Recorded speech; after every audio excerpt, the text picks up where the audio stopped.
Tom Leykis Show. It's time to check in with all departments, make sure everyone's prepared for today's broadcast. Music library, are you there? Music library, ready. Good. How about the sound effects people? Sound effects ready. Okay, master clock people, timing, are you there? 6. Like timing and flow ready. Wonderful. Turntables? Tables ready. Great. Pre-recorded department. Tape decks ready. And our splicing people. Dubbing and editing ready. Perfect. And ready. Dubbing and Enough. ready. Hold it already. Special effects, are you there? Special effects ready. Thank you, special effects. Special voice effects. Boxes ready. Oh, that's wonderful. How about the sales department? Are you there? Marketing and sales ready. Thank you. Okay, engineering department. Are you there? Engineering department, stand by. Stand by. We're in the air in a minute. Engineering ready. Thank you very much. Meetup department, please. Thank you, John, Paul, George, and Randy. Okay, prepare to fade down the musical background as we go to the 10-second countdown for the Tom Leykis Show. Thank you. We are 10 seconds away from the start of the Tom Leykis Show. All departments, all personnel, stand by. The Tom Leykis Show is about to go on the air. At 3 seconds, we will go to silence, and then we will cue the opening theme for the Tom Leykis Show. Stand by. Cue the theme.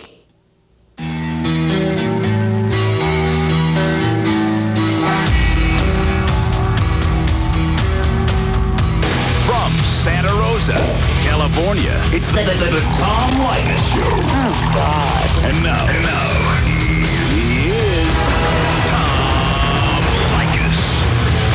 7 minutes after the hour, thank you for tuning into the Tom Leykis Show. This is where America gets together to talk about the issues you really care about. It's a different kind of a radio talk program. We're the radio talk show that is not hosted by a right-wing wacko or a convicted felon. No. I am your host. Welcome to our newest affiliate. It's AM 600 KVNA in Flagstaff, Arizona. Write down our toll-free telephone number. You're going to need it. It's 1-800-5800-TOM. 1-800-5800-866. Thank you for tuning in.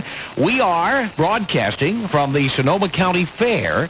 And we are here on behalf of our affiliate in Santa Rosa, California, AM 1350 KSRO. And we are so happy to be here in town. And just another beautiful day and another incredible remote. And this is the most fun in the world. This is like stealing. I mean, getting to come to all these great places and hang out and eat great food and drink great wine. And, you know, hell, maybe we'll never come back to L.A. Maybe we'll just stay in perpetual road trips and never come back. Of course, as you know, when we travel,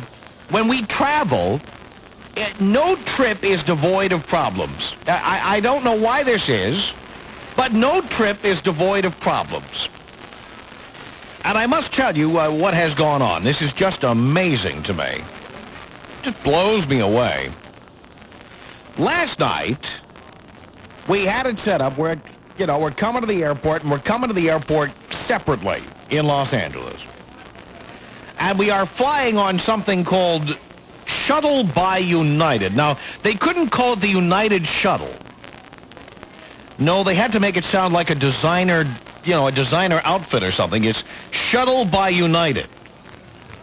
Instead of calling this the Tom Leykis Show, we call it like Show by Leykis. You know, it's so stupid. It's Shuttle by United. Now, we fly Shuttle by United quite a bit because we're out west. And out west, United Airlines has decided to take on like Southwest and America West and all these regional airline carriers. And what they've decided to do is, you know, try to compete, and the stewardesses or the flight attendants, if you will, you know, try to joke around like they do on Southwest. They all think they're comedians. And some of them are pretty funny, but mostly they're not. And so we are taking Shuttle by United. Now, I'm a United Airlines frequent flyer, so it's not unusual for me to be flying United. But what was interesting about this was we couldn't all get to the airport at the same time. We tried it. We couldn't do it. We had Mike Dooley. We had my wife, Susan. We had me. The three of us are coming to the airport. Mike drove me to the airport, but he had to go park his car.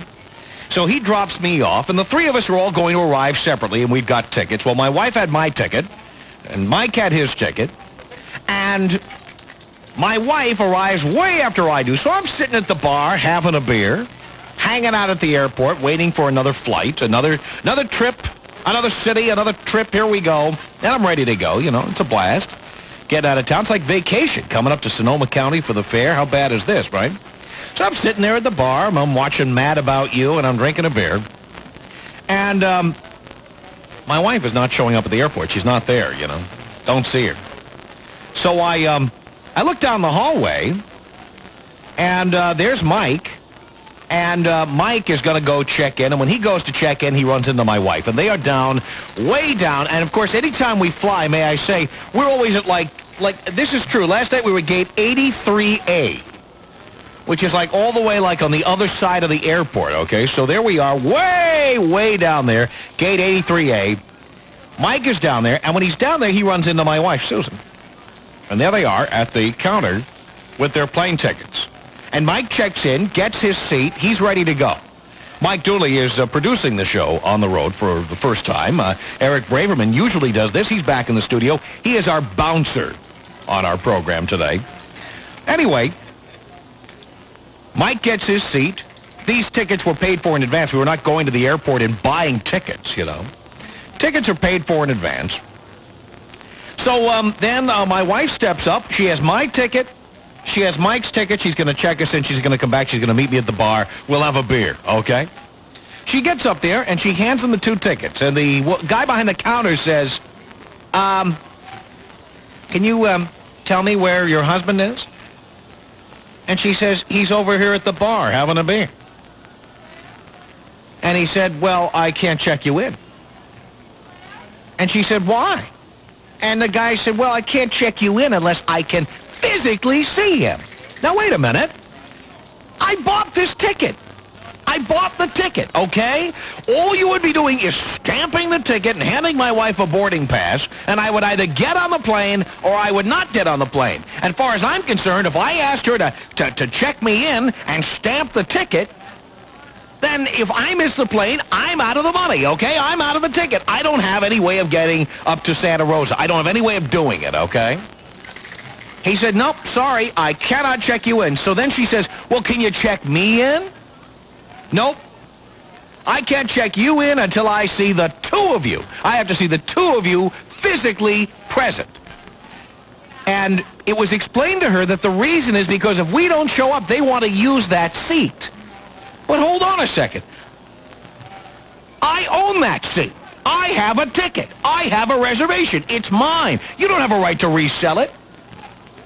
I have season tickets for the Los Angeles Kings hockey team. It would be as if, you know, I've got my tickets, I'm sitting in the second row, and they say, well, you can't get here by 15 minutes before game time. There's somebody else who wants to sit in your seat. The hell they're going to do that?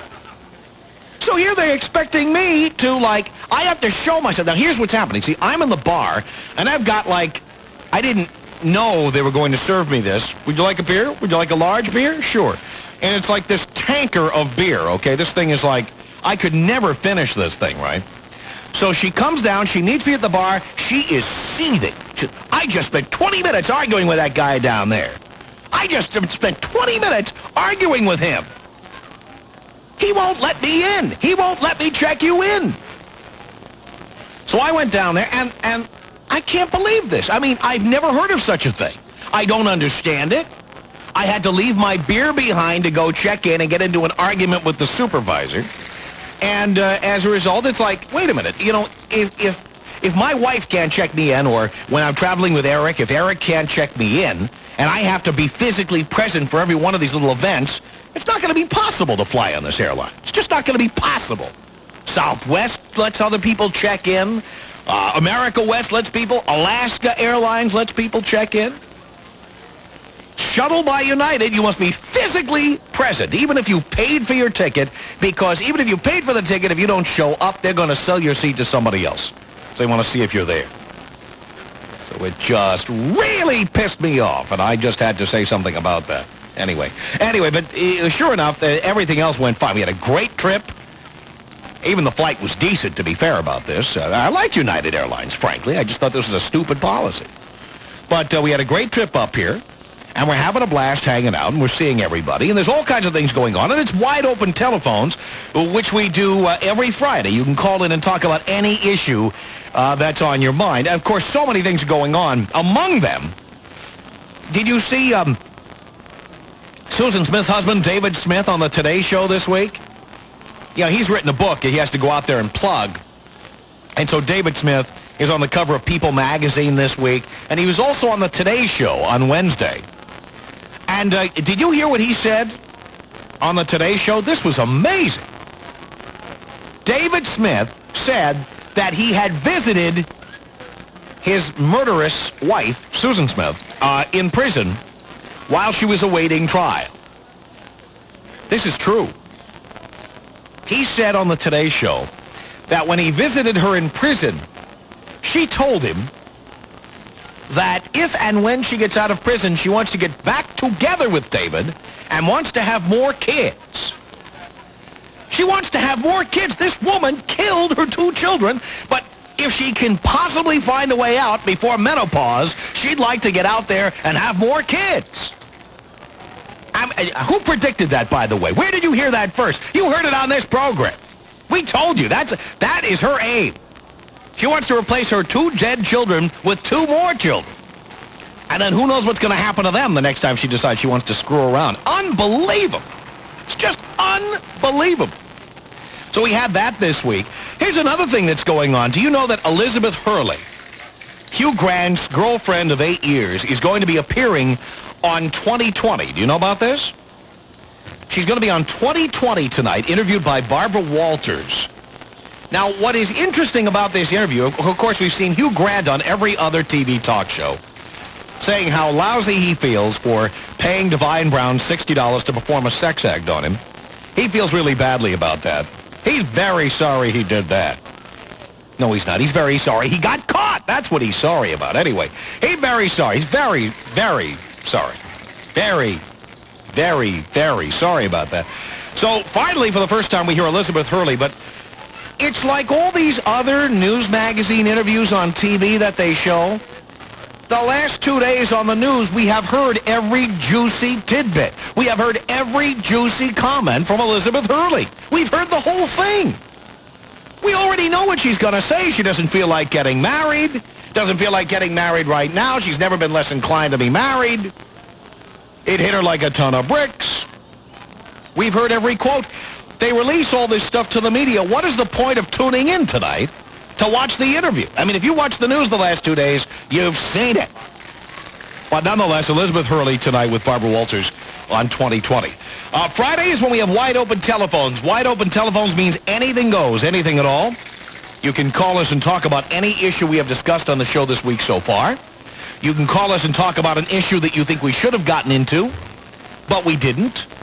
You can call in and criticize us, critique us, complain, all the things we don't do during the week. You may have some kind of a comment or a question.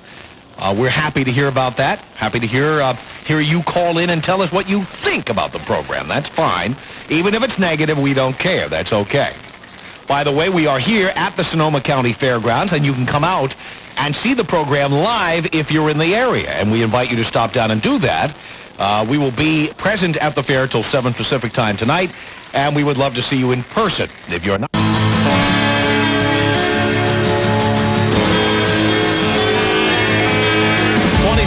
after the hour from the Sonoma County Fair, Santa Rosa, California, the Tom Leykis Show. Thanks for tuning in. We're here 1-800-5800-TOM. Wide open telephones. We do it every Friday. You can join us here. Stepping up to the mic for a moment is the director of the Greater Santa Rosa Conference and Visitors Bureau, Michelle Salinas-Dick. Thanks for stopping by. You bet, Tom. It's nice to have you here. And on behalf of the City of Santa Rosa, the Conference and Visitor Bureau, and the Chamber of Commerce for Santa Rosa, we'd like to welcome you. Well, thank you very much. Thank you very much for having us here. Certainly. We lucked out on the weather. We ordered the weather for you. I hope you enjoy this. The weather is perfect today. Not too hot. In fact, it was nice and cool this morning. It was beautiful. Tell us a bit about Santa Rosa and tell us a bit about Sonoma County. Well, Sonoma County's largest industry is agriculture, and you're going to get a nice taste of that here at the fair. It's a 60-year tradition. This is one of our biggest events. One of our biggest pride points is the county fair. So you're broadcasting live to to the rest of the world here from the fair is a big pride point for us, so we appreciate that. Thank you very much. And, of course, Sonoma County known for some of the finest wines in the world. And that, too. That's spectacular. And certainly should not go without being mentioned here today. Well, Michelle, it's just a pleasure to be here, and thanks so much for having us here to You're the Sonoma very County welcome. Fair. We Warm appreciate welcome. it. Thank you very much. Michelle Salinas-Dick of the Greater Santa Rosa Conference and Visitors Bureau. To your telephone calls here at 1-800-5800-TOM.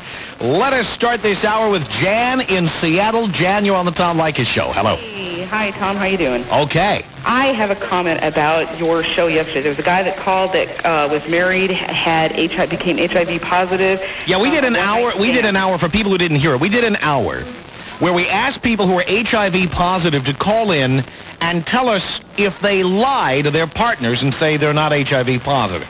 Right. And there was a guy that was married and wanted to keep his family together, didn't want to tell him. I just hope he's listening. You're a selfish jerk. You want to keep your family together and protect your kids. You tell your wife, because if she somehow catches it, you asked her about or asked him about the condom thing. If it breaks and she catches it, you ruin your family right there, because you're both going to die and your kids will have no parents.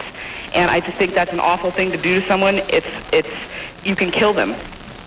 That's exactly right. We have gotten a lot of complaint mail about that call, email and faxes. I was mad. About that man who called in. We were not kidding around with that yesterday, and I hope people didn't take that the wrong way. We were not trying to titillate the audience with these stories. We were trying to put a little scare in some folks by letting them know what's really going on out there. That was pretty frightening, wasn't it? It was frightening. It made me angry because I thought it was unfair of him. He was not owning up to the fact. He was just concerned about having to own up to the fact that he cheated. Forget the cheating. You're talking about someone's life. And yeah, the cheating kind of pales in comparison, doesn't it? Oh, definitely. No doubt about it. And if he's listening, you're a jerk, and tell your wife. Thanks, Jan. Okay, have a good weekend. Appreciate the call. Thank you. You too. Bye-bye. Bye-bye. Melody, a first-time caller from Lubbock, Texas. You're on the Tom Leykis Show. Hello. Hi. Melody. Yeah. Hi, how are you? Good. I am so grateful that you were on. We're out here in conservative West Texas, and it's so good to hear the things that you have to say, and I agree with you all the time. Oh, thank you. Well, you know, we're so happy to be on the air on AM 1590 KLLL in Lubbock. We've been getting a lot of phone calls from Lubbock. Have you met other people who've listened to the show? I tell them about it, so... Well, maybe you're the one who's been getting us all this action on the phones. I don't know. That's got to be it. It's wonderful. Thank you for being on, and thank you for saying all that you say. And it's so much common sense, and it makes me want to drive home from work. So. Oh, cool. That is so great. My story, I have an airline horror story. It's kind of the same thing. I was flying back with two children who had just recently had chickenpox and ear infections from LAX. And we were leaving the day after the Unabomber was supposed to do his little thing. And so we arrived from L.A. to El Paso an hour late, missed our plane, and we were too late to get back to Lubbock that night. And so I thought, I've got to get back. We've got to go home. So I went to a major airline and bought one-way tickets. I put it on a credit card. I didn't care. I thought I've got to get home. She said, well, you have 15 minutes to get to the gate. Of course, by the time we finished, I had less than that. I had two kids, one crying. We'd run out of diapers. One was tired of walking, so I had one in a stroller and one on my luggage cart, riding it like a horse. Running down to the gate, ended up going the wrong direction, going through the security check, got all the way to the end and saw that it stopped at gate 10, and I was supposed to leave out at gate 12. And in the meantime, my husband was calling me from Lubbock, and I got on the phone and said, where am I? And they said, you need to be at the other end of the airport. So I had to go out, go through another security check, and miss the plane again. Oh, boy. I got about 30 seconds. What's the bottom line on this, Melody? The bottom line is what I finally ended up spending the night, so I went to the airline where I bought the tickets that day to get a refund. And I paid for it with credit card. It was all on paper, all numbers, all in computer. And I had lost one of the tickets. And he said, ma'am, you must show me your ticket. I said, no, they're here. And he wanted me to go and find it someplace, and I knew that I don't know. We're going to run out of time, Melody. Okay, anyway. I'm warning you in advance. What's the bottom line? The bottom line is they have computers and they have these silly, silly rules, and he had to see the ticket before he could give me a refund. The Tom Leykis Show. Good afternoon. I'm Brian Gregory with the Buzz headlines. Boeing has decided to demolish its 54-year-old headquarters in Seattle rather than bring the building up to current seismic standards. It's Seafair's biggest weekend, and people have been setting up chairs and saving space since about dawn this morning on 4th Avenue. The Torchlight Parade begins tonight at 8 p.m., and the Hydros race Sunday on Lake Washington. Now, with the Buzz on traffic and weather, here's Sue Romero. Snohomish County State Patrol on the scene of a multi-vehicle accident. South 5 approaching Marysville. That blocks your left lane. Construction blocks your right lane, so you're squeezing by in the center lane. Very slow approaching that scene. Once you get into Seattle, though, no fun either. Southbound I-5 slows from Ravenna all the way down through downtown Seattle to mid-Boeing Field already. Now the Buzz on weather for this afternoon. Sunny with highs in the lower to mid-80s. Right now it's still 83 in Seattle. This look at traffic is a service of Pro Journey Travel. Don't wait until the last minute for the best cruise deals. Pro Journey Travel has cruise rates starting at $5.95 for 7 days for November cruises. Call 1-800-GREAT-SUN. I'm Sue Romero for the Buzz, 100.7 FM.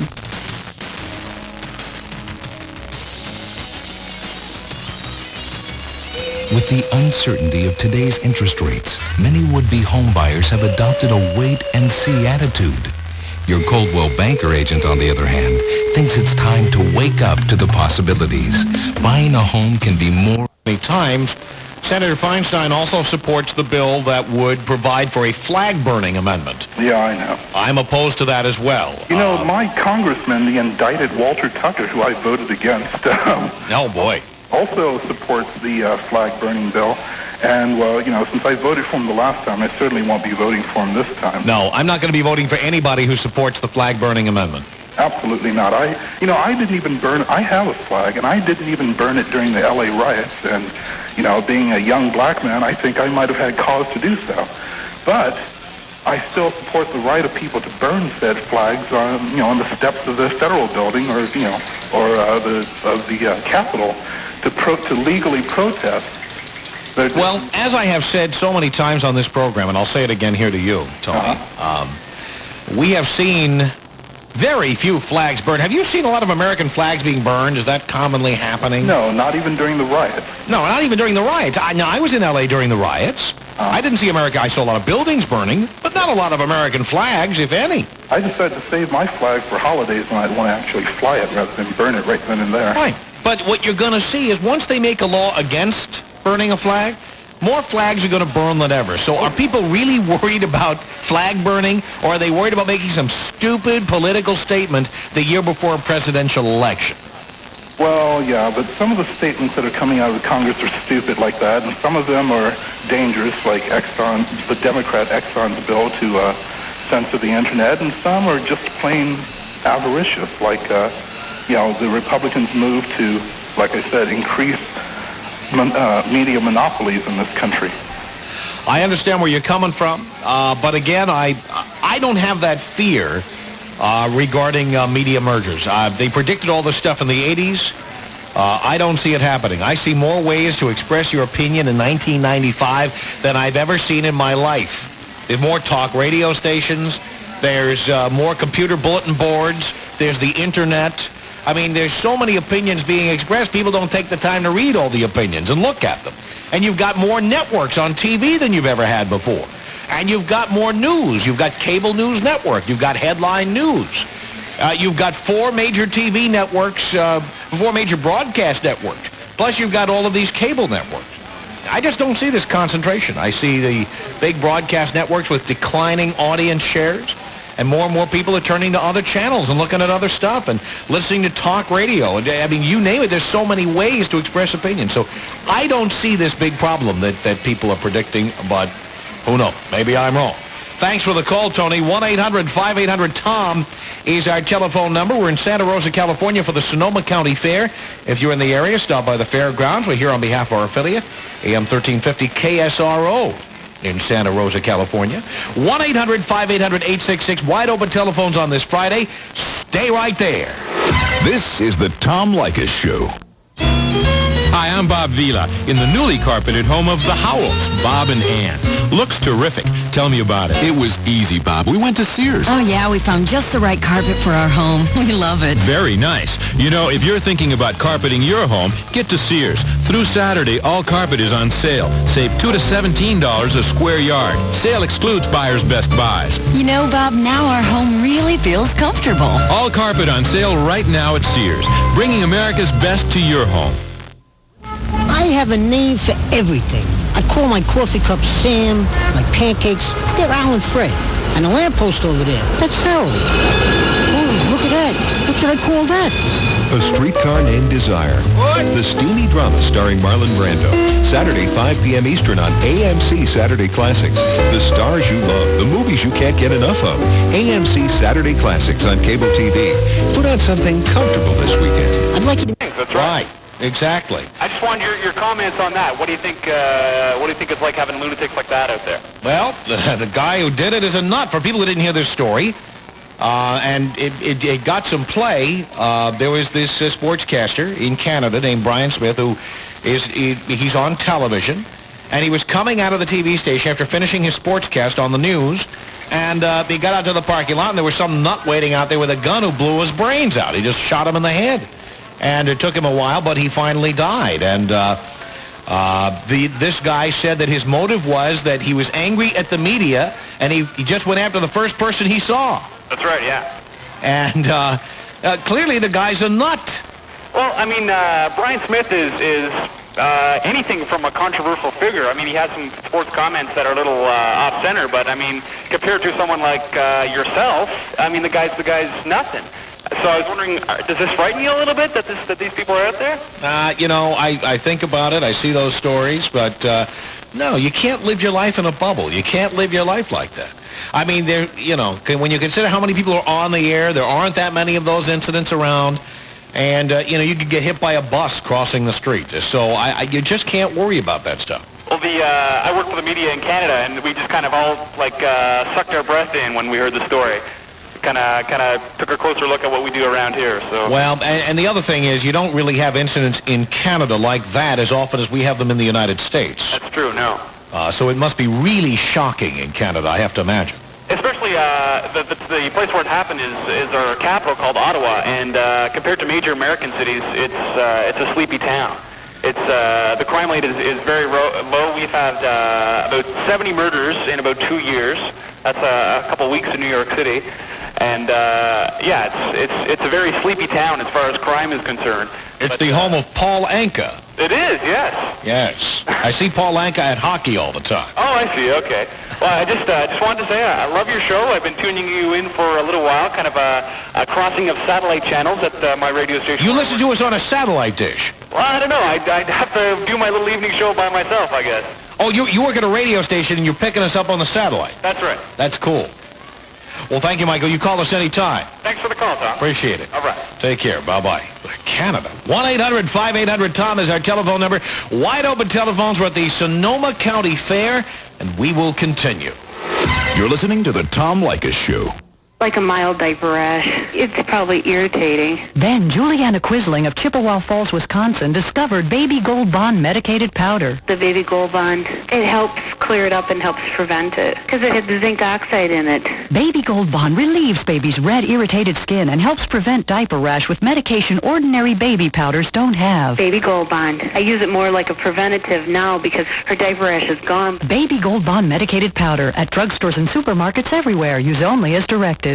Hi, TGI Fridays Little Guy here with a Little Fridays Potato Radio News Flash. Get a load of this. We'll give you an order of 6 of our famous loaded potato skins free when you order any 2 of our 10 greatest hits, like sizzling char-grilled fajitas, Cajun fried chicken salad, and herb-grilled chicken. Hey, you can't go wrong with these dishes. They're some of our greatest hits. So come on into TGI Fridays, because this deal ain't no small potatoes. Actually, it's free potatoes, and they're rather large, actually. Offer good for a limited time at participating Fridays. Hi, I'm Bob Vila in the newly carpeted home of the Howells, Bob and Ann. Looks terrific. Tell me about it. It was easy, Bob. We went to Sears. Oh, yeah, we found just the right carpet for our home. We love it. Very nice. You know, if you're thinking about carpeting your home, get to Sears. Through Saturday, all carpet is on sale. Save $2 to $17 a square yard. Sale excludes buyer's best buys. You know, Bob, now our home really feels comfortable. All carpet on sale right now at Sears, bringing America's best to your home. Like a mild diaper rash. It's probably irritating. Then Juliana Quisling of Chippewa Falls, Wisconsin, discovered Baby Gold Bond medicated powder. The Baby Gold Bond, it helps clear it up and helps prevent it because it had the zinc oxide in it. Baby Gold Bond relieves baby's red, irritated skin and helps prevent diaper rash with medication ordinary baby powders don't have. Baby Gold Bond. I use it more like a preventative now because her diaper rash is gone. Baby Gold Bond medicated powder at drugstores and supermarkets everywhere. Use only as directed. And now, things that don't translate to radio. The program that will probably work much better on TV with your hosts, Vince and Larry, the Crash Test Dummies. Hey, Larry, what do we got today that doesn't translate to radio? 30-mile-an-hour car crashes. To prove a point, Fiji Nakatomi, world-renowned sumo wrestler, is going to sit on your head. Okay. What? Wait, no! You see, the impact of a 30-mile-an-hour car crash equals the same force this rotund wrestler is exerting on your cranium. It sure doesn't translate to radio. You bet it doesn't. Oh, I wish the listeners could see the weird shape your head is taking on. So what we're trying to prove is... Safety belts absorb the force released in a car crash. You stay in your seat during a crash, and that could translate into saving your life, Vince. I flat out agree with you. Be with us next time when Vince performs mime on Things that don't translate to radio. A message from the Department of Transportation and the Ad Council. People you don't know with problems much bigger than your own. Dr. Laura, weekdays at noon on The Buzz, 100.7 FM. Now, back to the Tom Leykis Show on The Buzz, 100.7 FM, Seattle.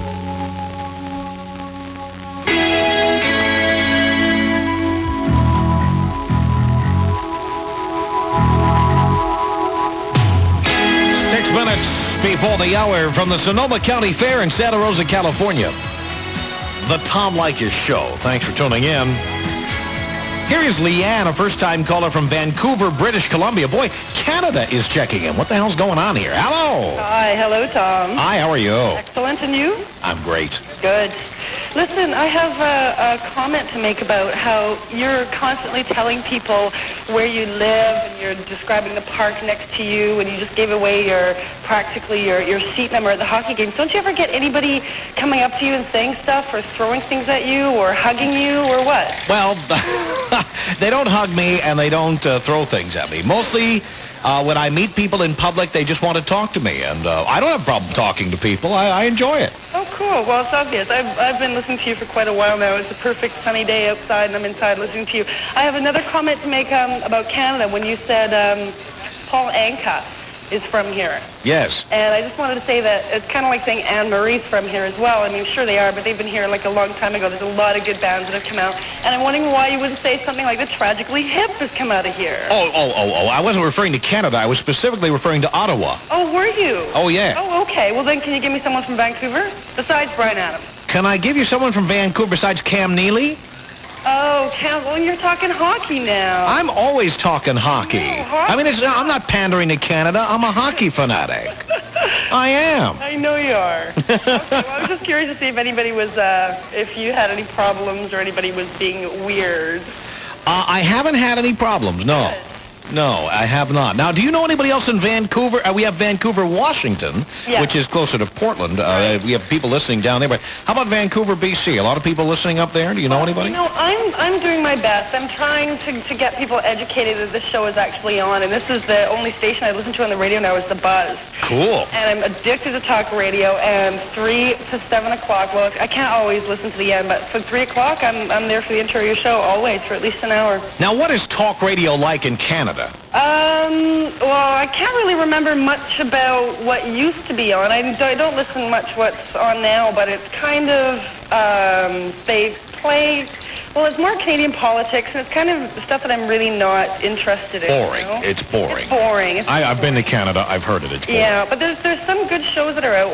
I don't know if I can plug one. Go ahead. It's called Real Time. It's on CBC. It's on Saturdays, and it's live all across the nation, and you can phone up and talk to them, and they have different topics and stuff. That's kind of fun. And It's fun. They play great music. Oh, they play music and they take phone calls. Yeah, and they take phone calls and they chat, and they want to find out what people are doing on Saturday night. So they get people to phone in and say, hey, I'm hanging out on Saturday night, or whatever they're doing. Now, did you hear the show he did with Talk Radio UK? Yes, I did. Oh, you did? Yes, I did. That was fabulous. Oh, cool. We're doing another show. Really? With Caesar the Geezer. It's coming up, I think, either late August or sometime in September. Oh, excellent. You two were so funny. Oh, well, thank you. Great show. Thank you, Leanne, so much for the call. I really appreciate it, from Vancouver, British Columbia.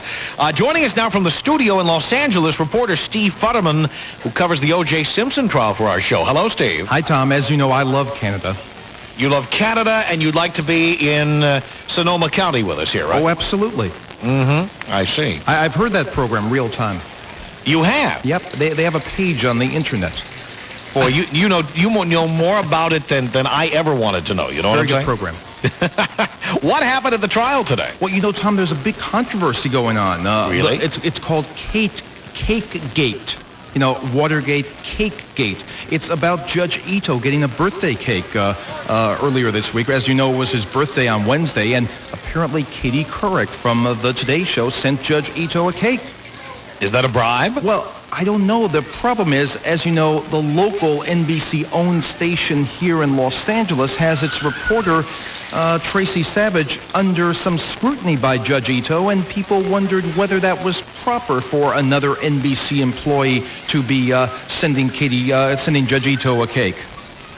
Isn't that interesting? I had not heard. Of course, I've been busy with our remote today. I had not heard about this controversy. Yeah, it was a good cake. I had a piece, by the way. It was a good cake. Oh, cool. Yeah, but we don't know whether or not Judge Ito accepted it. So that's the big discussion right now. Interesting. So anyway, we did have some testimony today. We had John Gerdes, this is the same guy who's been on the last couple of days, and the prosecution's trying to challenge his attack aimed at the LA Police Crime Lab. He'll be back on Monday as well. Very good. Reporter Steve Futterman. You can hear him in Southern California Sunday night on 710 Talk. The Tom Leykis Show. Here we are at the Sonoma County Fair in Santa Rosa, California. And you can come down and see us, by the way, if you're in the area. We're here on behalf of our affiliate, AM 1350 KSRO. And, of course, it's wide open telephones. We do this every Friday. We're toll-free from across North America. 1-800-5800-TOM is the telephone number. 1-800-5800-866. More of your telephone calls coming up as we continue with the Tom Leykis Show. He's not just hot, he's smoking. Tom Leykis with the issues. Weekdays at 3 here on The Buzz 100.7 FM. KIRO FM Seattle. CBS News, I'm Dan Raviv in Miami. A sweeping reform of telecommunications. That's what a House vote means. 305 to 117 in favor of deregulation on many fronts. Companies would be able to own more television stations. Local phone companies, the Baby Bells, could get into the long-distance business. Republicans, including Thomas Bliley of Virginia, fought for this. We believe that it will result in more consumer choices, greater competition, lower rates, and better service. President Clinton seems to be easing off on his earlier... He gets together to talk about the issues you really care about. It's a different kind of a radio talk program. We're the radio talk show that is not hosted by a right-wing wacko or a convicted felon. No. I am your host. Write down our toll-free telephone number. You're going to need it. It's 1-800-5800-TOM. 1-800-5800-866. Here we are at the Sonoma County Fair in Santa Rosa, California. We are so happy to be here on behalf of our affiliate in Santa Rosa, AM 1350 KSRO. And it is a perfect day weather-wise. A great crowd is starting to form here. And we hope if you're in the area, you will stop by and watch our broadcast, which you can indeed do. Just come on down to the fairgrounds and hang out with us. We are being heard all over Northern California, and I know we have listeners in the Bay Area. I know we have listeners in Napa. I know we have listeners in Sacramento. I know we have listeners in Redding. I mean, none of that is out of the question. Come on over and see us. We would every time we get to Northern California, we just have a blast, and it's so good to see everybody who is here to be here for our broadcast. It's Friday, and Friday means wide open telephones where anything goes, anything at all. We can talk about any issue that's on your mind. It can be anything we've discussed on the program this week so far.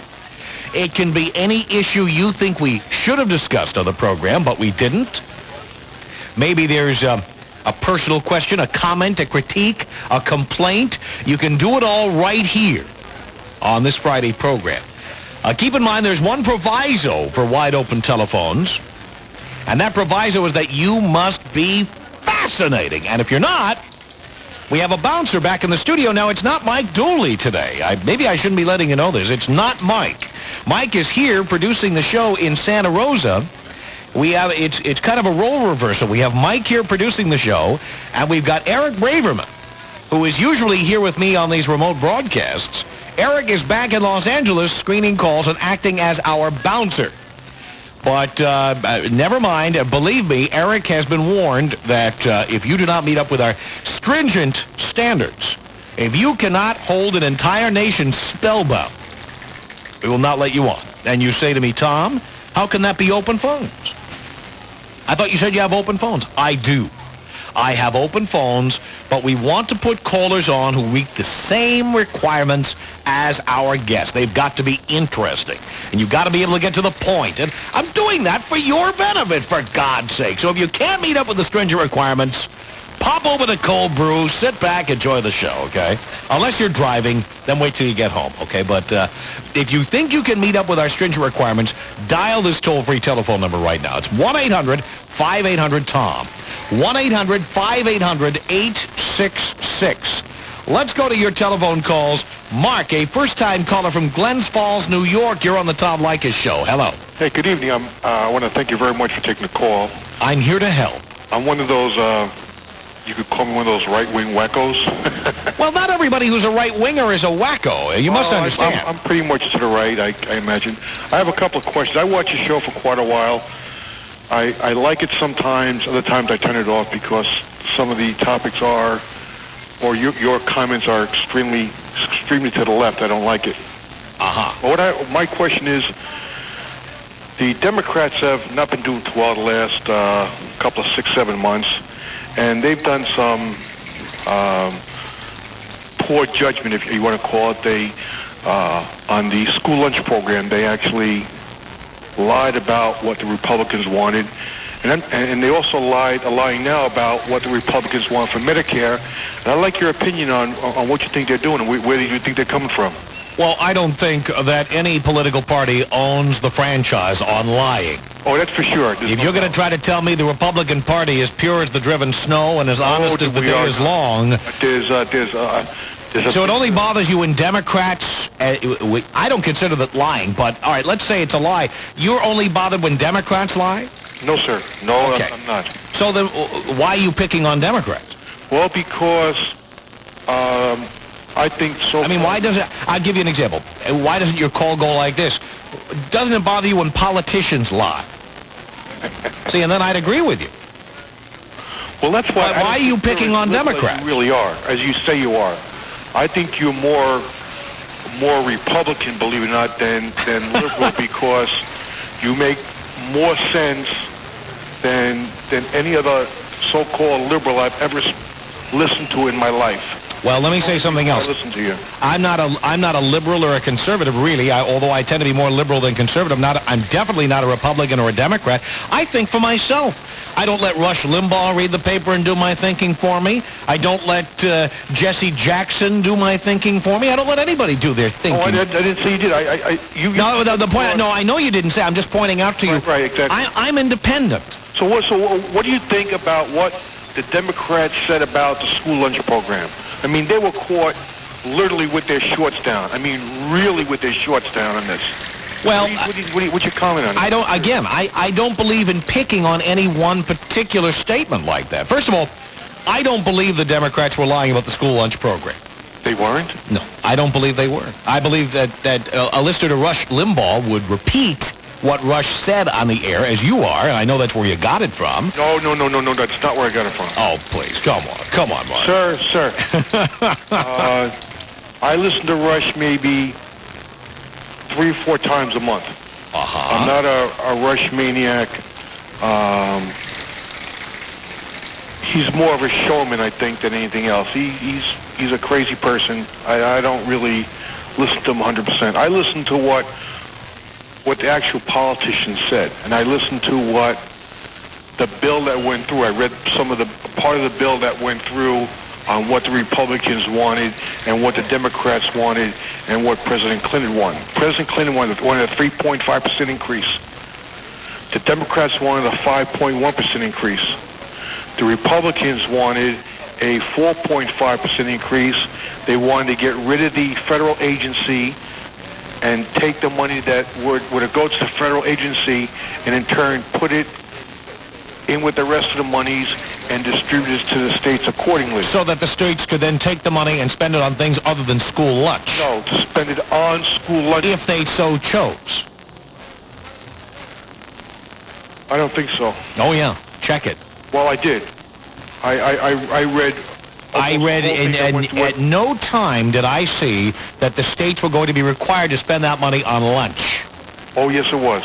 No, it was going to be provided in block grants to the states, and you know what block grant means. Block grant means you take the money and spend it on whatever the hell you please. No. So if you want to spend it on fixing potholes or buying more Fleetwoods for Willie Brown or whatever you want to do, you can do that. That's not true, sir. Well, that is not true. They want to get rid of the federal agency and take the money also that was going to be spent on the federal agency and that committee and get rid of that committee and that part of the agency. Why is it that, if Republicans want to cut back on government and if Republicans believe that government can't do anything right, why are they so reluctant to cut the military? We don't want to cut the military. I thought government can't do anything right.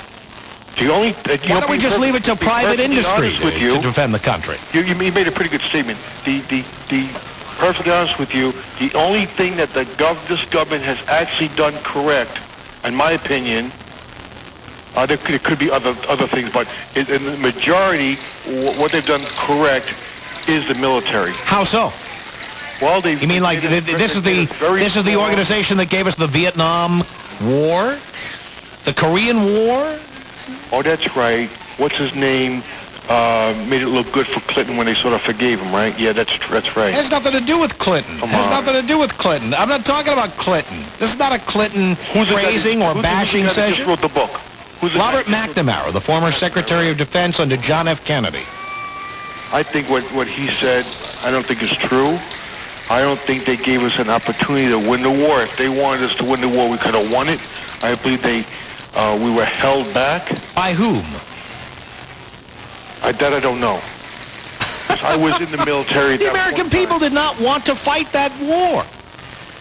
Because we shouldn't have been there to start with. That's right. I know that. And we shouldn't have won the war. We shouldn't have fought. On our tax money is the military, and Republicans don't want to cut it. Now, if the government, you can't have it both ways. Either government is incompetent and can't do anything right, or they can. Well, there's some things it does do right. And a lot of things that doesn't. Things you support, they do right. Excuse me, sir? Things you support, they do right. Not that I support. When I was in the military, I spent from 1969 to 1972 in the military. I was in the Navy. I was in a fighter squadron. We trained pilots to drop bombs in Vietnam. I didn't like that, and I wrote my congressmen and my senators at that time telling them I think it stinks. We should either kick some butt and get it over with or just pull out.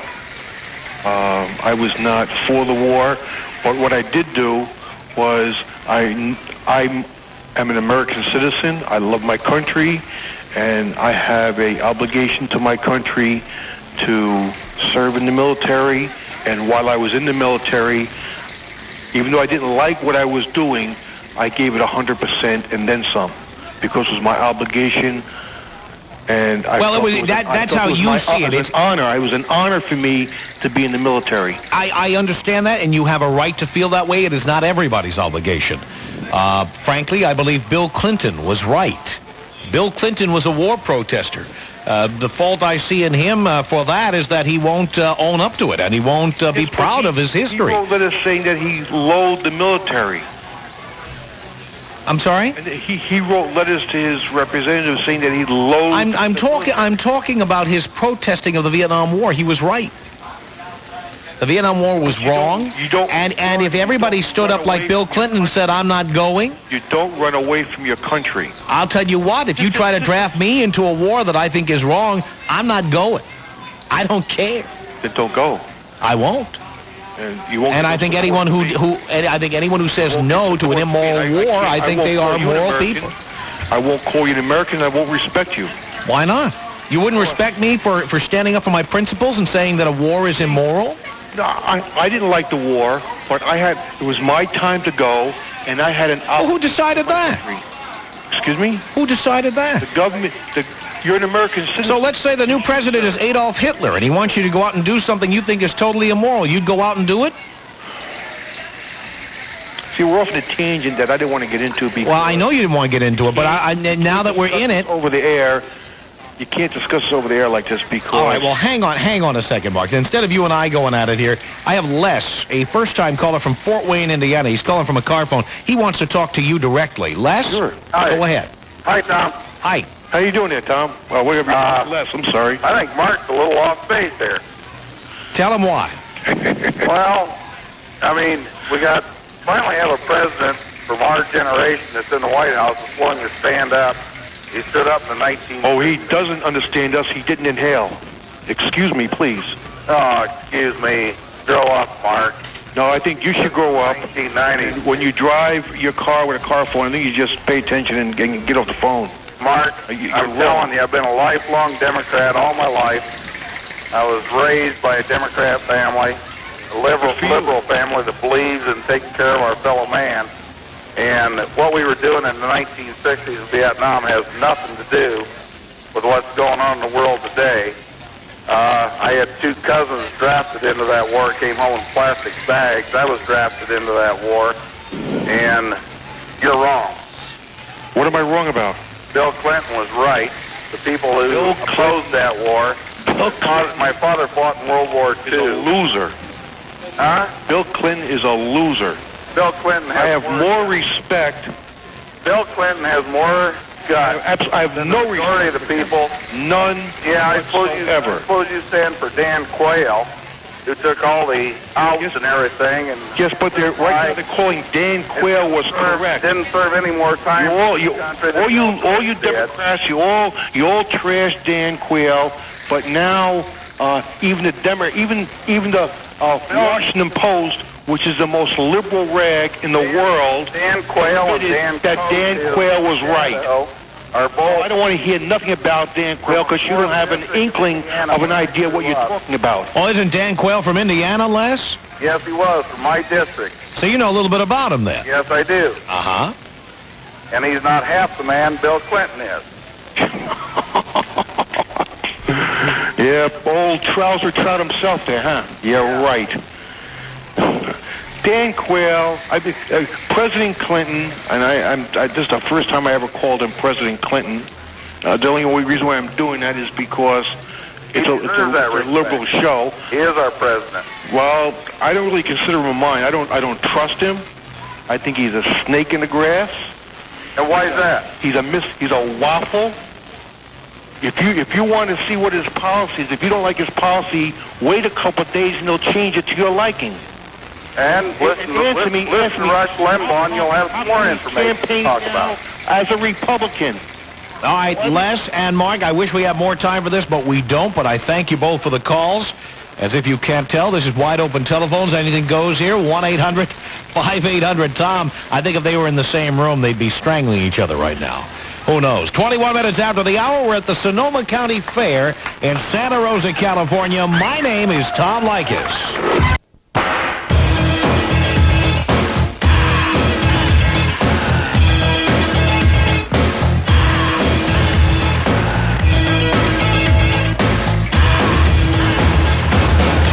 minutes after the hour, the Tom Leykis Show. Thanks for tuning in. We are here at the Sonoma County Fair on behalf of our affiliate, KSRO, in Santa Rosa, California. And the Pasta King has just, we're sitting at his table here, and it's finally coughed up the pasta here, which is just spectacular, and some garlic bread that is just, it kills. It absolutely kills. That's why we love these fairs. We sit here, we eat, we drink, we hang with people. This is not a bad gig, folks, I got to tell you. 1-800-5800-TOM. That's our telephone number. Here comes Heidi in Seattle. Heidi, you're on the Tom Leykis Show. Hello. Hi, Tom. Hi, Heidi. Well, I was calling to talk to you about the cybersex issue. Cybersex? Yes, about whether you are cheating or not. And my take on this whole thing is, if you are having cybersex and it is taking away from the sex that you have with your partner, then it should be considered cheating. All right, so only if you're starting to have more cybersex than real sex is it becoming a problem. No, not necessarily more, but only if you're having, like, say you normally have sex every day and then you start having cybersex and you only have sex every other day, then you're cheating. I see. Because you're cheating your partner. So what you're saying is if you've been having sex 3 times a week with your partner, but now you've found a way to not only have sex 3 times a week, but also to sit there at the keyboard and type with one hand, that's okay. As long as you're keeping up with the regular program. Exactly. But the minute the program starts deteriorating, then you're cheating. Exactly. Interesting. So now, Heidi, the big question is, are you a practitioner of cybersex? No, I'm not. I never got into that. But I'll tell you, my husband, when he was married to his ex-wife, he had phone sex once. And I told him that was probably cheating. I don't know why. Wait a minute. Why would phone sex be cheating? Well, but cybersex wouldn't be cheating. This is going to be news to my husband, okay? But I don't really think it was cheating. I just didn't want him to do it. So I told him it was. Oh, you told him it was? Yeah. Now, is he listening now? I doubt it. He's flying over to Florida. So oh, well, you know, we're on in Florida. Well, listen, Tom, I don't know if you remember, but when you were in Seattle, I took a picture with you and got it back, and it was really nice. Oh, that's great. We'll send you a copy. And I have a friend here, Rita, who is from Marin County, and she wants to say hello real quick. Can Oh, okay. Put her on real quick. Hi, Tom. We've waited a long time for you to come on. Oh. I'm from Marin County, and I'm visiting in Seattle with my friend Heidi. Oh, cool. Yeah. How come you're not down here at the Sonoma County Fair? What are you doing in Seattle, for God's sake? It's 104 degrees.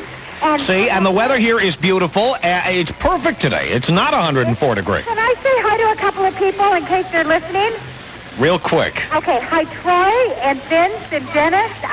It's me, and I'm in Seattle, and everything's great. I'm having a good time. So thanks, Tom, and it was nice talking with you. Thank you, Heidi. Okay. No, Rita, this is Rita. Oh, Rita, I'm sorry. Okay, bye. And Heidi, both of you. Thank you. Saved her a couple of bucks in long distance there. All right, now wide open telephones here on this Friday. 1-800-5800-TOM is our telephone number. We're at the Sonoma County Fair. If you're here, come on over and see us. The Tom Leykis Show. Good afternoon. I'm Brian Gregory with the Buzz headlines. Victims of incest and rape. It just makes me kind of wonder if you're some rich guy named Beverly, you can pretty much do any family member you want, and it's okay. I guess so. Beverly Russell, what is his sentence for having sex with Susan Smith? I guess it doesn't really matter as long as he can afford all the abortions he wants. That's exactly right. Just wanted to get your comment on that. I think you're absolutely right. I think that victims of rape and incest deserve special consideration. And to deny them abortions, I think, is outrageous. It's outrageous because victims of rape and incest are crime victims. And supposedly in this country, we are concerned about crime victims.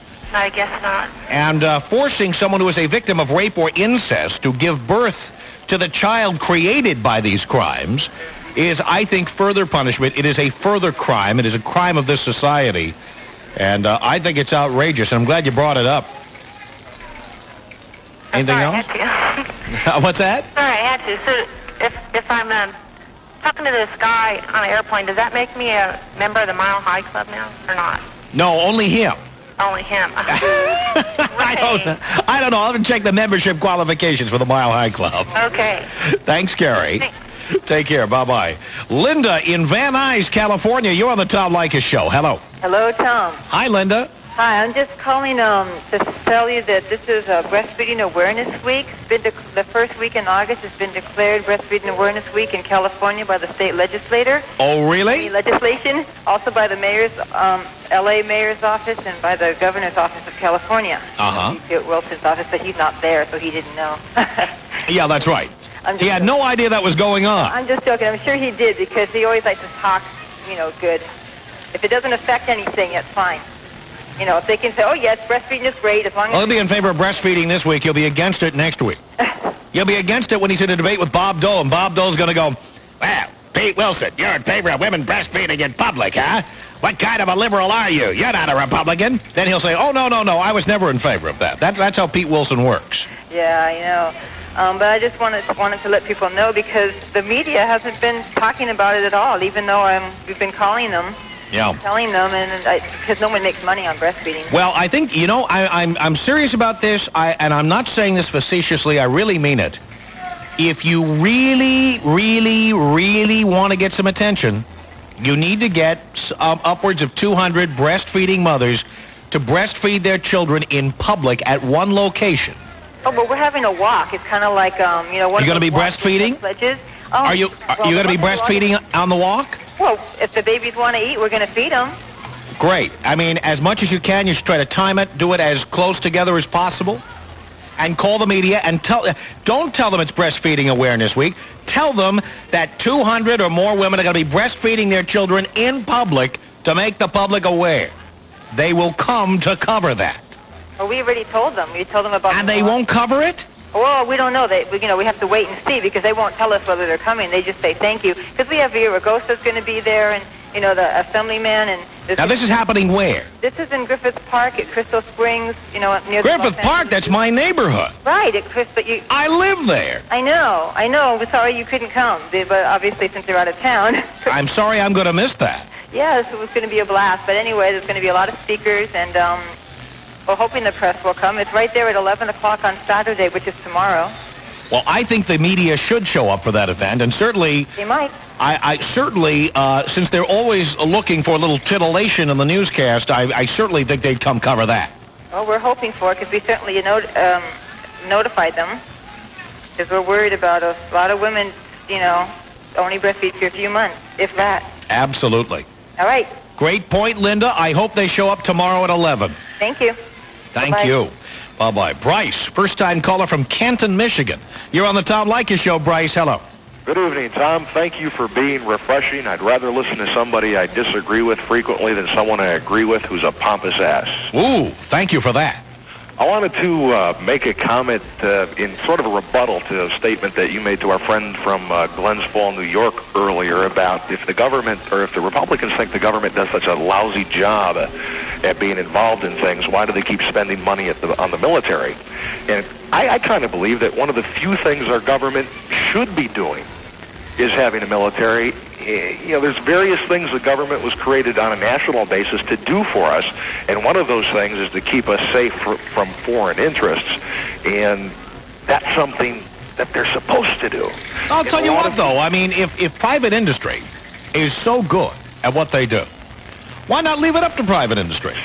Now, you live in Michigan. Why don't you call the folks over at the Michigan Militia and tell them that effective immediately, we want to see how well private industry can defend the country. Well, there's no... And let those guys, the weekend warriors, put them in charge of the Pentagon. As far as I know, Tom, there aren't any large multinational corporations or national corporations in the United States that specializes in military defense. Well, wasn't it true that there were organizations in this country training PLO and besides, troops? You guys got all these laws out there that I can't own the weaponry necessary to defend my country, okay? Well, I have, and believe me, don't lay that one on me, Bryce. I have said on the air I'm opposed to any law that would prevent gun ownership. It's a waste of time. I've said that on this show a million billion times. Doesn't keep people from having drugs. It's not going to keep them from having guns. Listen, I know you got to go in a hurry, and I got a great idea for a remote for you next weekend. What's that? A concert promoter and an owner of a nudist park in Union City, Michigan, put something together. They're billing as Nude Stock 95. Nude Stock? 3-day concert. They've got a bunch of groups from the 70s. Alan Parsons Project, Kansas, Foreigner. Eric Burden's going to be there. And are they all going to be nude? Well, some of the performers are going to be, but it's not mandatory. And the people attending, it's a clothing optional concert.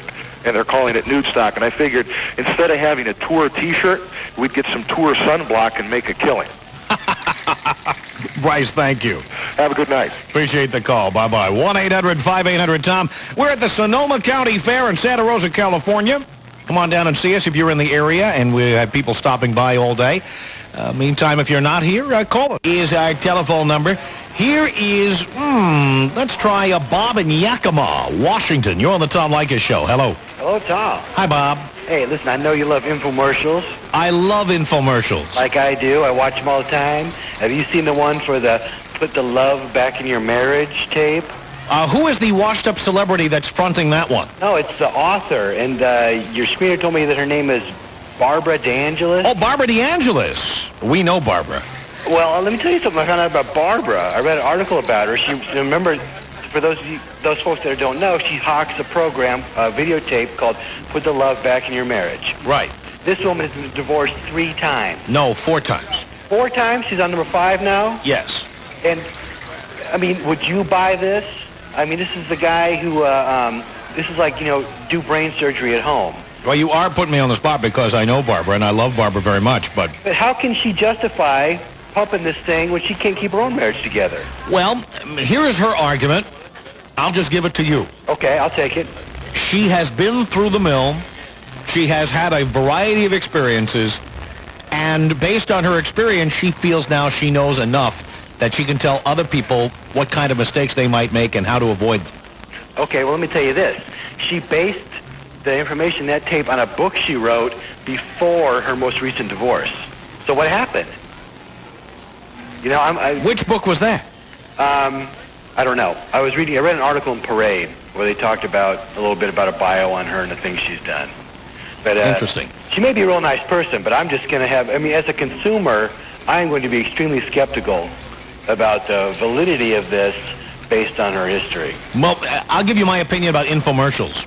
Me personally, I wouldn't buy anything from an infomercial. Me either. But I don't buy anything from telephone solicitors. I don't buy anything from infomercials. I mean, you know what I just did? I just changed my long-distance company. And already I am being snowed under by checks in the mail from different long-distance companies who they know I just switched and they want to get me to switch again. Well, I did that. I've switched 3 times in the last year and made $200 doing it without losing any service or spending any more money. Really? They can send me all the checks they want. I went from Sprint to AT&T to MCI back to AT&T, and each one of them paid me to do it. See, I got other things to do with my time than sit there going, let's see, what long-distance company am I going to have this week? There was nothing to it. You mail the postcard back. It's a piece of cake, and I made money doing it. I just saw an article in Money Magazine. I realized how much I was spending on long-distance, and I got this other company that nobody ever heard of, and I'm going to save a fortune. Which one's that?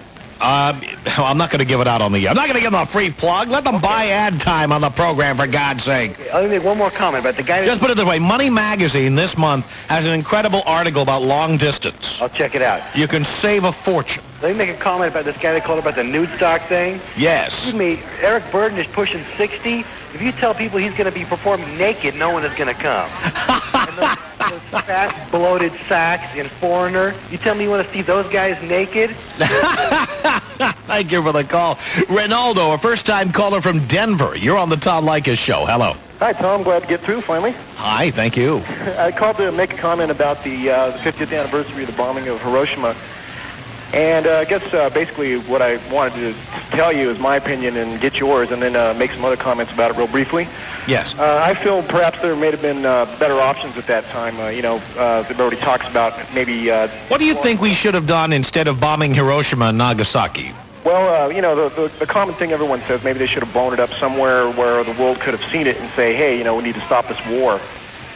And I never realized the country was desperate at that time and called for desperate measures, but not so much the bombing itself I want to talk about, but the legacy that it left behind. What we're talking about these days is, 50 megaton nuclear bombs, and that's a hell of a lot bigger than what they had back then. Yeah, that's true. That is true. I just think that people have gotten complacent about it. I grew up during the Reagan years. I was a kid then, and I always had nightmares about nuclear war and that sort of thing. And now we think, oh, well, it's over, there's peace and everything, and you shouldn't worry about it. But it's a cause everyone should worry about. And I just hope that as a people, I hope humans don't have to be blasted awake out of our complacency. Well, I don't think we ever would have done it if other countries had nuclear weapons at the time. That's right. Therefore, I don't think we'll ever do it again, and I hope we never do. Yeah, and I even agree with Reagan for, he probably ended the Cold War by escalating it, but I just hope everybody out there in America realizes the severity of the situation on this. Hey, Ronaldo, thank you. Hey, thanks, Tom. You have a Appreciate it. You too. Bye-bye. Bye. 1-800-5800-TOM, wide open telephones. It's Friday. Anything goes. Who knows what's going to happen here? Well, actually, we pretty much know what's going to happen, but we'll try to make it as interesting as we can. 9 minutes before the hour. My name is Tom Leykis. You're listening to the Tom Leykis Show. Calling from a car phone in Albuquerque. You're on the Tom Leykis Show. Hello. Hi, Tom. Hey, I'd like to make a quick comment about that gentleman that just called about Hiroshima.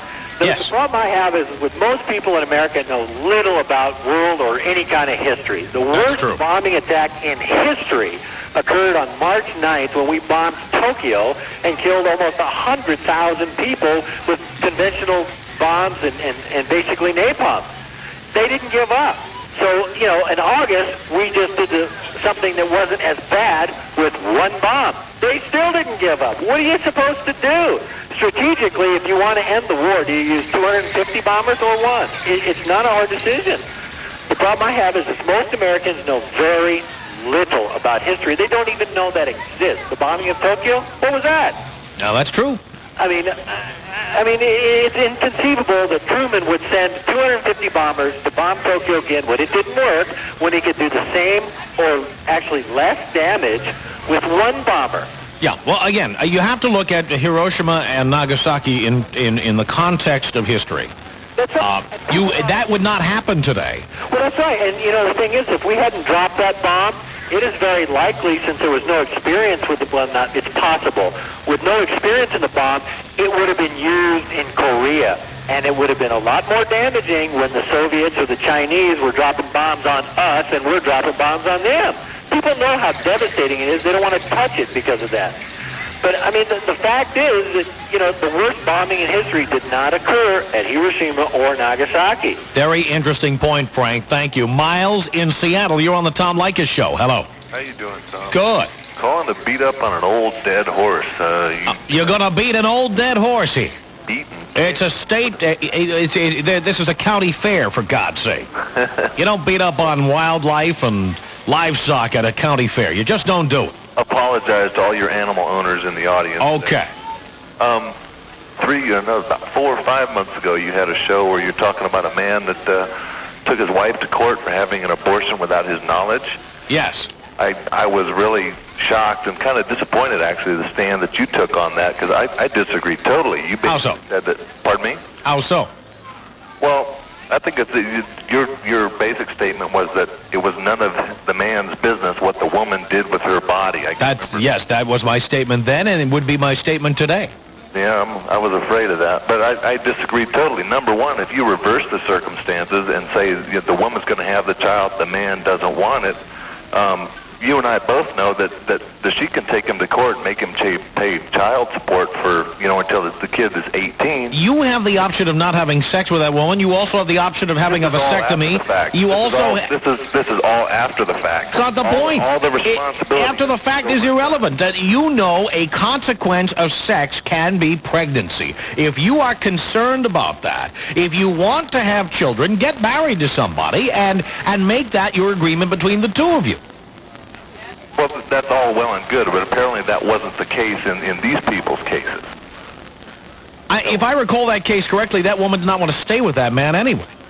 Well, probably not. She had left him. Yeah, probably not, because she probably was having an affair, and that's why she wouldn't have had an abortion, because it wasn't. How do you know what the reason was? Well, I don't know what the reason. That's my own supposition. It's irrelevant. It is irrelevant whether she was having an affair. What's that? It is irrelevant whether she was having an affair. It's irrelevant. A woman has a right to do what she wants to do with her own body, and you don't have a right to tell her what to do. Well, listen. Now, listen, Tom, and you've been through this experience, and so have I, as a matter of fact, that your wife had an affair on you. Now, is that your business, what your wife is doing with her body? No, it's actually, it's not. It's only between me and my wife, and there should be no laws made against adultery. There should be no laws against abortion. There should be no laws that give you the opportunity to legally interfere in something that your wife does that's between her and her doctor. None of your business. So if she's screwing her doctor, that's perfectly okay. None of you. I'm not saying it's perfectly okay. It just means that the government shouldn't get involved, and it's none of your business legally. You certainly have a right to argue with your wife or tell her she's a jerk. You have the right to do that. But to go out there and to try to say, well, now we should be able to get the law involved, the government involved, is wrong. The Tom Leykis Show. We're in Santa Rosa, California for the Sonoma County Fair. Here on behalf of our affiliate in Santa Rosa, AM 1350 KSRO. And folks from all over Northern California have been stopping by to see us. If you are in this area, you should stop by and see us here. We're sitting at the Pasta King location right here. That was Cameron. Give Cameron a hand. That's great.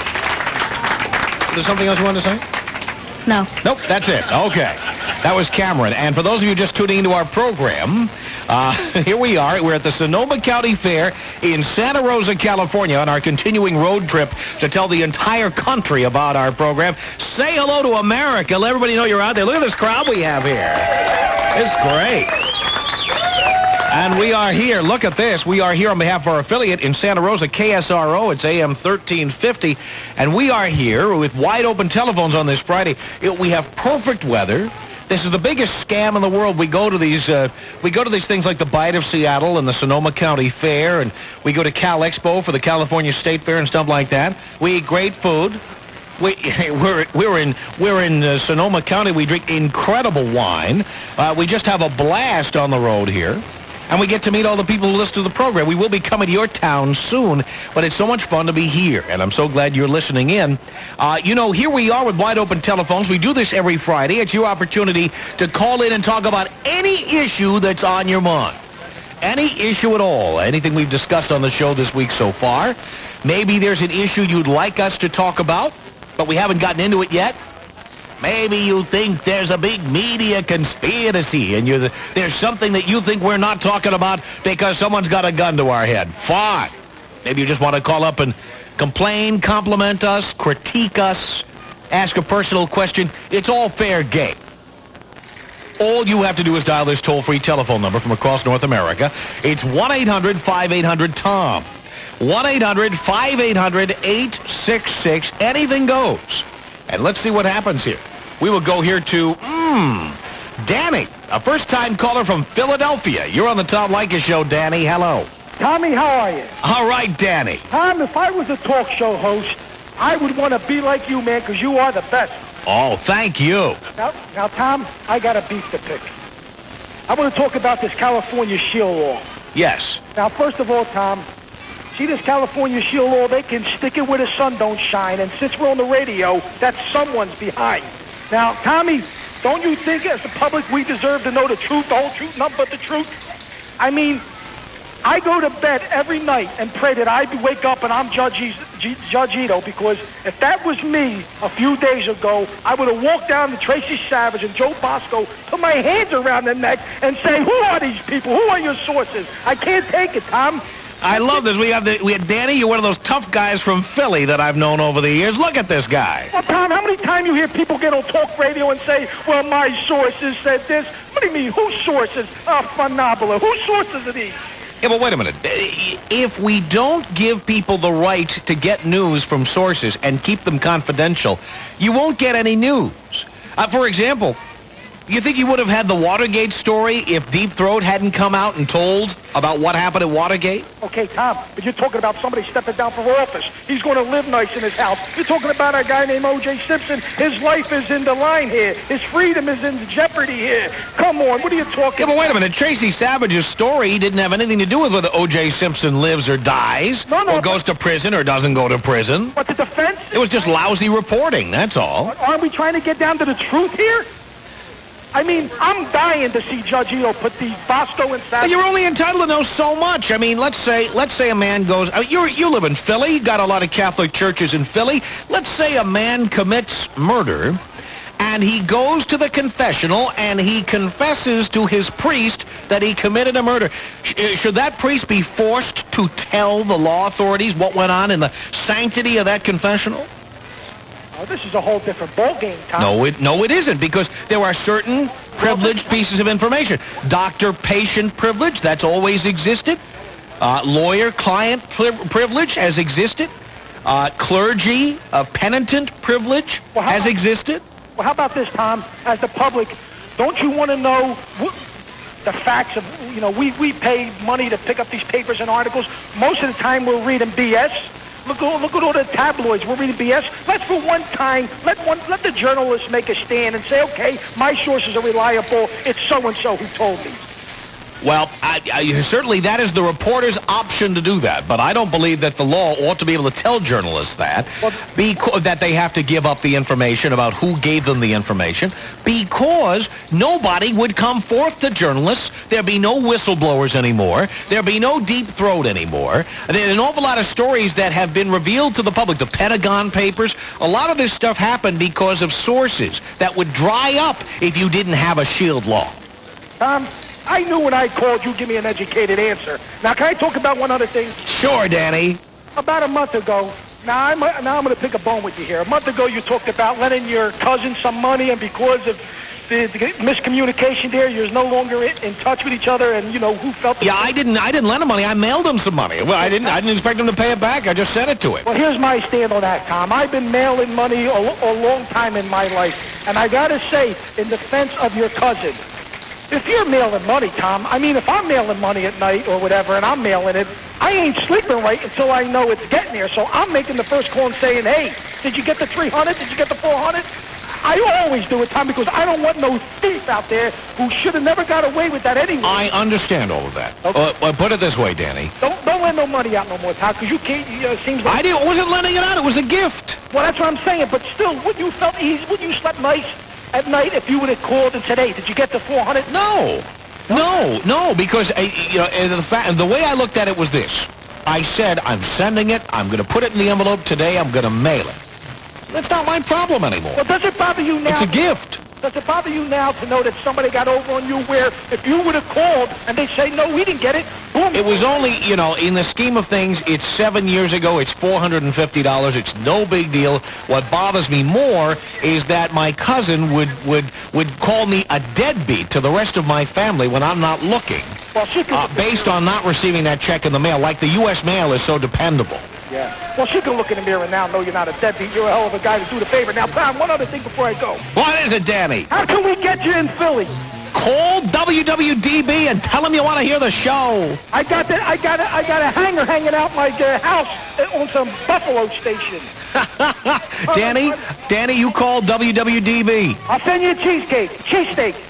You send me a cheesesteak, Danny, and send me some pretzels with mustard while you're at it. Okay, you like your steak with fried onions or American cheese? Fried onions, please. Okay, but cheese or American? And Lenny Dykstra's out for the season, Danny. What are you going to do? Very disappointing, because I'll tell you why. In 1993, Tom, he came out looking like a bull, and people say steroids, weights, or whatever, but here's a year they're coming off a strike year. This is a sign of a true professional. I kind of believe that. Here's a guy that stood all, paid much, I don't know, he went to the casino all winter, because, yeah. Why didn't he came, Tom, I'm going nuts, because Lenny Dykstra really disappointed me. He looked like a midget this year. He looked like the old Lenny Dykstra from the Mets. Where's the steroids or where's the weightlifting that he did? Danny, thank you very much for the call from Philly. We appreciate it. Carol, a first-time caller from Santa Rosa, California. You're on the Tom Leykis Show. Hello. Hi, Tom. Hi, Carol. You had a show sometime this week about people with AIDS. and how if you go out with somebody. Well, I did a show about people who are HIV positive. Right. Many people who are HIV positive don't have AIDS. Well, true. But what I'm saying is, okay, if you do a background check on somebody, and then all of a sudden, then so he's only been out with 2 different people, but how many people has those other 2 women been with? You really can't do a background check. Well, I understand that. I don't think you should be doing a background check on who people have slept with. I think, at the very least, you should have an idea as to whether they've been checked for HIV, whether they take that seriously. Yeah. But one good clue about someone who doesn't care is someone who doesn't want to use a condom. Oh, totally. They don't want to use one with you. They haven't used one with the last 10 people who let them get away with it. Or 30 or 40. Or 30 or 40 or whatever. 340 or whatever. And then how many of those other people been with? And well, that's a good question. Yeah, very good. But I thought I'd bring that up to you. Well, I'm glad you did. You never know. That's true. And I'm so glad you're on for 2 more hours because I just got home and I got to call him. Oh, thank you, Carol. Okay. I'm sorry we didn't see you at the fair here. Oh, I may make it out in a few minutes. Cool. We'll be here. All right.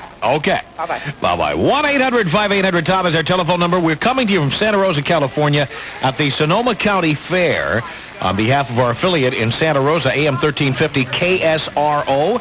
You can join us here in person if you'd like. We're here till 7 o'clock Pacific time.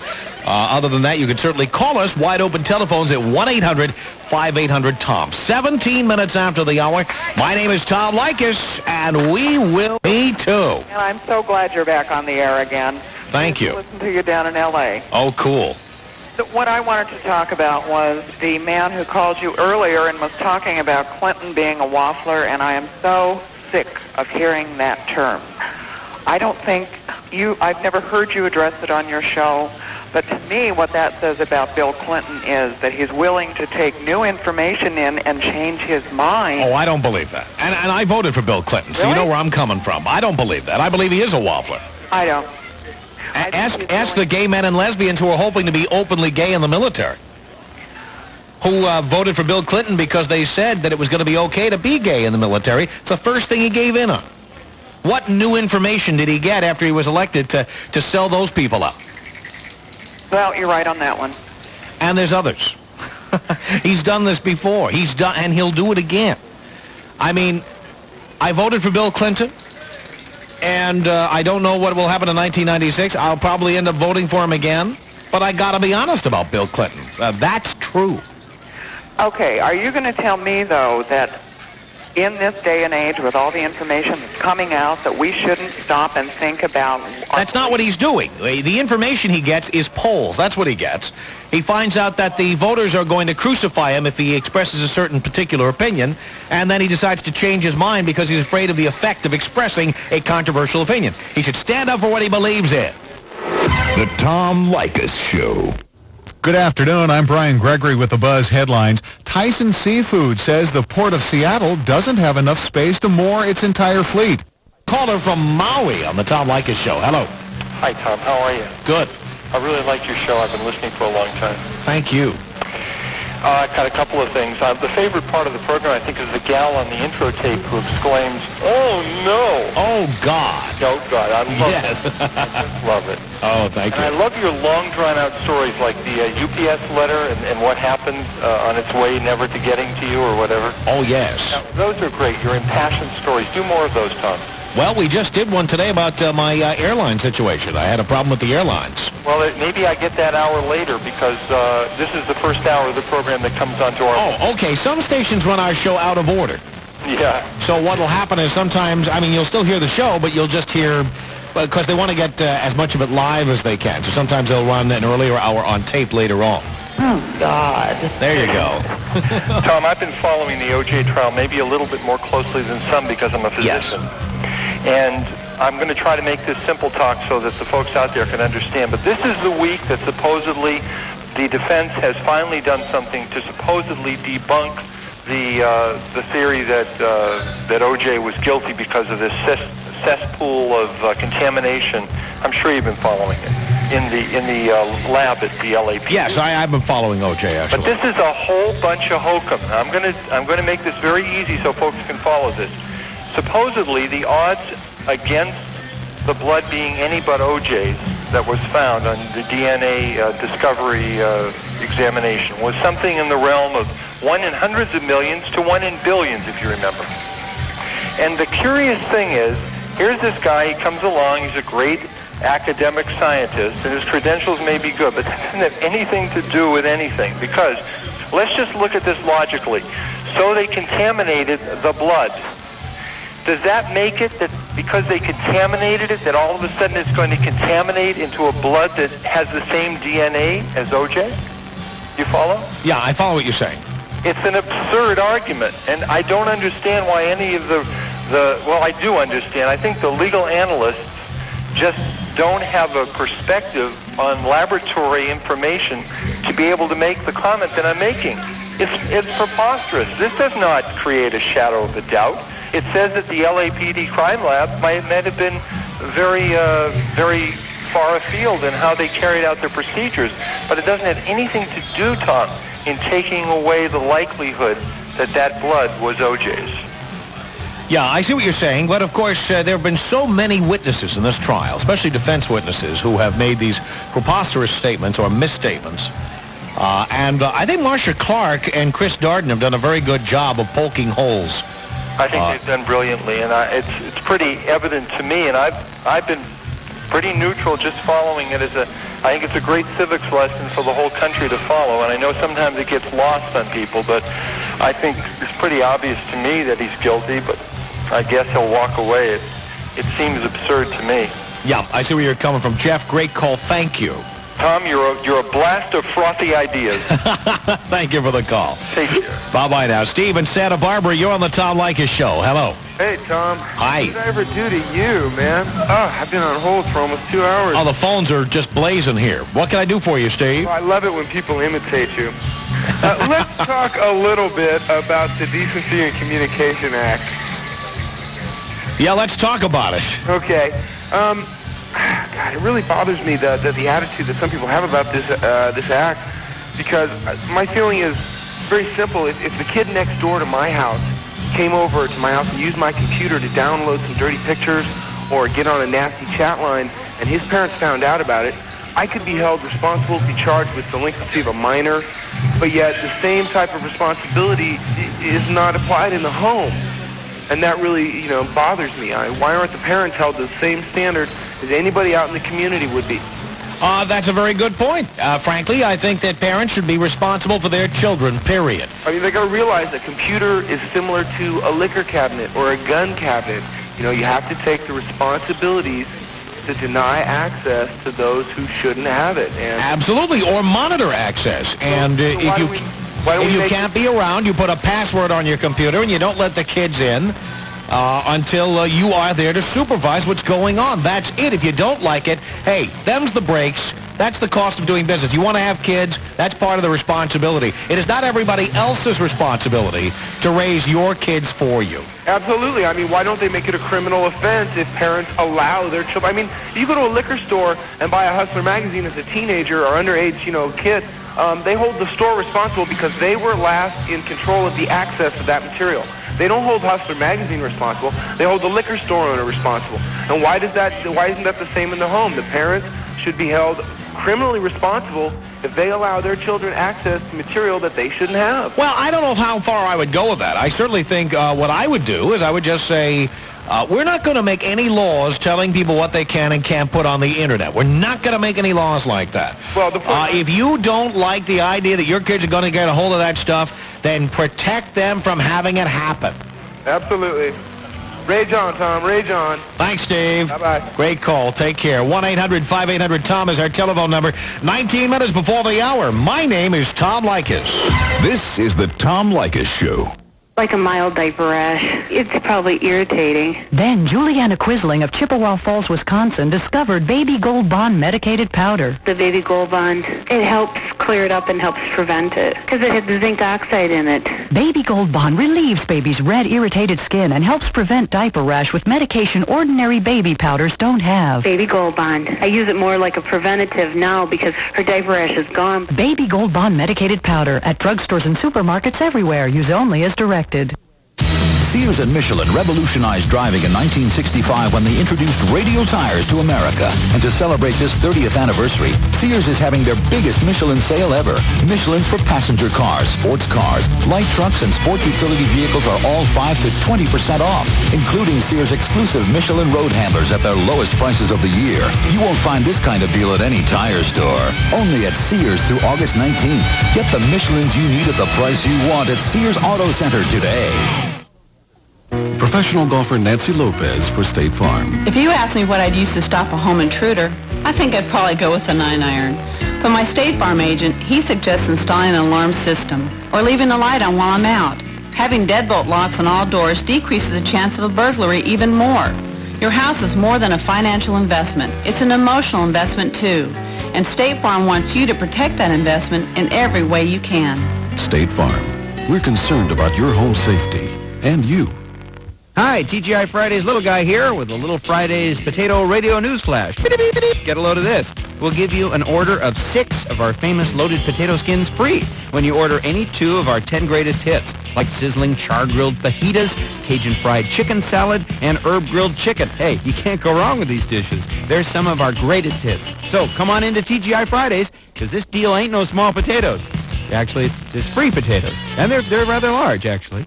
Offer good for a limited time at participating Fridays. Once upon a time, there was a little girl with a little red hood who was going to her grandma's house to take her a basket of fruit. She had not gone far before she met 3 boys with knives who stole her basket. When she took a shortcut through the abandoned lot, some kids smoking crack threw a bottle at her. At Grandma's, a big bad wolf was waiting for her in Grandma's bed. "Oh, what lovely eyes you have, Grandma," she said. And just as the wolf was about to say, "The better to see you with, my dear,"